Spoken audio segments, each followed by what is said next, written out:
El libro de Jonás es una historia subversiva acerca de un profeta rebelde que odia a Dios por amar a sus enemigos. Jonás es único entre los profetas del Antiguo Testamento porque estos son usualmente una colección de las palabras de Dios habladas a través del profeta. Pero este libro en realidad no se enfoca en las palabras del profeta. Más bien, es una historia acerca de un profeta realmente malo y desagradable. Jonás aparece solo en otra ocasión en el Antiguo Testamento, durante el reinado de Jeroboam II, uno de los peores reyes de Israel. Y Jonás profetizó a su favor, prometiéndole que ganaría una batalla y tendría de vuelta todo su territorio en la frontera norte de Israel. Ahora, es importante saber que el profeta Amós también confrontó a Jeroboam y a través de él, Dios específicamente revirtió la profecía de Jonás, prometiendo que Jeroboam perdería esos mismos territorios porque era muy malvado. Así que antes de siquiera iniciar la historia, sospechamos del carácter de Jonás. El libro de Jonás tiene un diseño hermoso, con toda su simetría y emparejamiento literario. Así que tienes los capítulos 1 y 3 contando la historia del encuentro de Jonás con personas que no son israelitas. Primero con unos marineros y luego con los odiados enemigos de Jonás, los ninivitas. Y cada parte ofrece un contraste cómico entre el egoísmo de Jonás y la humildad y arrepentimiento de los paganos. Los capítulos 2 y 4 contienen las oraciones de Jonás. Una es una oración de arrepentimiento o algo así, y la otra es una oración en la que Jonás reprocha a Dios por ser demasiado bueno. Este cuidadoso diseño del libro es acompañado por un estilo narrativo realmente único. La historia está llena de personajes estereotipados que irónicamente hacen exactamente lo contrario de lo que piensas que harán. Tienes al profeta, el hombre de Dios, que se revela y odia a su propio Dios. Tienes a los marineros, que se supone son muy inmorales, pero en realidad tienen corazones blandos y arrepentidos y se vuelven a Dios en humildad. Tienes al rey del imperio más poderoso y sanguinario del planeta, y él se humilla delante de Dios por un sermón de 5 palabras de Jonás, y hasta las vacas del rey se arrepienten. Esta clase de historia encaja con lo que hoy llamaríamos una sátira. Estas son historias sobre figuras bien conocidas que son colocadas en circunstancias extremas y utilizan el humor y la ironía para criticar su estupidez y defectos de carácter. Profundicemos y veremos cómo todas las piezas encajan juntas. La historia inicia con Dios comisionando a Jonás para ir a predicar contra la maldad y la injusticia en Nínive, la ciudad capital del imperio asirio, el amargo enemigo de Israel. Pero en lugar de ir al este, a Nínive, Jonás se va en la dirección opuesta, encontrando un barco que va lo más al oeste que se pueda, a Tarsis. Ahora, la gran pregunta aquí es, ¿por qué? ¿Por qué huye Jonás? ¿Tiene miedo? ¿Le caen mal los ninivitas?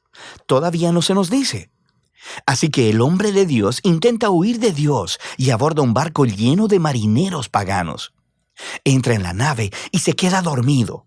Así que Dios envía una gran tormenta para despertar a su profeta, mientras, irónicamente, los sinceros marineros están completamente despiertos a todo lo que está sucediendo. Ellos pueden discernir que un poder divino está obrando aquí. Ellos echan suertes y descubren que Jonás es el culpable. Así que le piden que se explique, y Jonás escupe un montón de habladurías religiosas. Él dice, sí, soy hebreo y adoro al Señor, al Dios que hizo el mar y la tierra. Es una broma, ¿verdad? Dios hizo el mar y la tierra, claro que sí. ¿Y Jonás es tan tonto como para huir de este Dios subiéndose a un barco? Y cuando los marineros le preguntaron a Jonás qué es lo que deberían hacer, él les dice, mátenme lanzándome por la borda. Lo que parece muy noble al principio, hasta que te das cuenta que esto podría ser lo más egoísta que ha hecho hasta ahora. Quiero decir, ¿qué mejor forma de evitar ir a Nínive? Así que pone su sangre en las manos de estos marineros inocentes al tratar de obligarlos a matarlo. Y ellos se resisten, por supuesto, y se arrepienten delante de Dios incluso mientras lo arrojan. La tormenta se apacigua y ellos terminan temiendo al Dios de Israel. Y a diferencia de Jonás, ellos realmente adoran a Dios. Pero Dios frustra los planes de Jonás para escapar de Nínive. Mientras Jonás se hunde, Dios provee una extraña tumba acuática para él, el estómago de un gran pez. Ahora, por supuesto, en circunstancias normales esto sería la muerte segura, Pero en esta historia todo está de cabeza. Así que la muerte submarina de Jonás se convierte en su camino de vuelta a la vida. Atrapado en el estómago de esta bestia, Jonás eleva una oración donde técnicamente nunca dice que lo siente, pero sí agradece a Dios por no abandonarlo y promete que obedecerá a Dios a partir de ese momento, no importa lo que pase. Y la respuesta de Dios es algo cómica. La ballena vomita a Jonás en la tierra seca. Así que una vez más, Dios envía a Jonás a predicar en Nínive y Jonás obedece. Se nos dice que Nínive era una ciudad gigantesca. Tomaría varios días caminar a través de ella. Así que Jonás tiene solo un día y aquí está su mensaje. En 40 días, Nínive será arrasada. Esas son 5 palabras en hebreo. Este sermón es muy corto y también algo extraño. Quiero decir, mira lo que le falta. No se menciona lo que los ninivitas han hecho mal, ni lo que deben hacer o cómo deben responder. No hay mención de quién los destruirá, y lo más notable, no se menciona a Dios. ¿Qué está pasando aquí? ¿Está Jonás intencionalmente dando la mínima cantidad de información? Es como si él estuviera intentando sabotear su propio mensaje o asegurar la destrucción de los ninivitas. Jonás no está haciendo ningún esfuerzo. Sean cuales sean sus motivos, el plan no funciona, porque tan pronto predica su sermón de 5 palabras, el rey de Nínive y la ciudad entera, incluyendo a las vacas, se arrepienten en silicio y ceniza. Así que, por segunda vez, esos paganos malvados muestran que son más sensibles que el mismo profeta de Dios. De manera que Dios perdona a los ninivitas y no destruye la ciudad. Ahora, aquí tenemos la parte brillante de la historia. La última palabra del breve sermón de Jonás, arrasada, significa allanada, y puede referirse a una ciudad siendo arrasada o destruida como Sodoma y Gomorra, pero también puede usarse para referirse a algo siendo transformado, cambiado en su opuesto. Así que, cómicamente, las palabras de Jonás se vuelven realidad, pero no de la manera en que él esperaba. Nínive sí fue arrasada, conforme los enemigos de Jonás se arrepienten y encuentran la misericordia de Dios. El capítulo final une todas las piezas. Jonás está completamente enojado y eleva su segunda oración. Primero le dice a Dios la razón por la que huyó en el capítulo 1. No fue porque tuviera miedo, más bien fue porque él sabía que Dios era muy misericordioso. Y esto es genial. Jonás cita la propia descripción de Dios de sí mismo del libro de Éxodo y se la echa en cara a Dios como un insulto. Él dice que sabía que Dios es compasivo y que encontraría alguna manera de perdonar a esos horribles ninivitas. Puedes oír el disgusto en la voz de Jonás. Después, Jonás interrumpe la conversación y ora porque Dios lo mate ahí mismo. Él prefiere morir antes que vivir con un Dios que perdona a sus enemigos.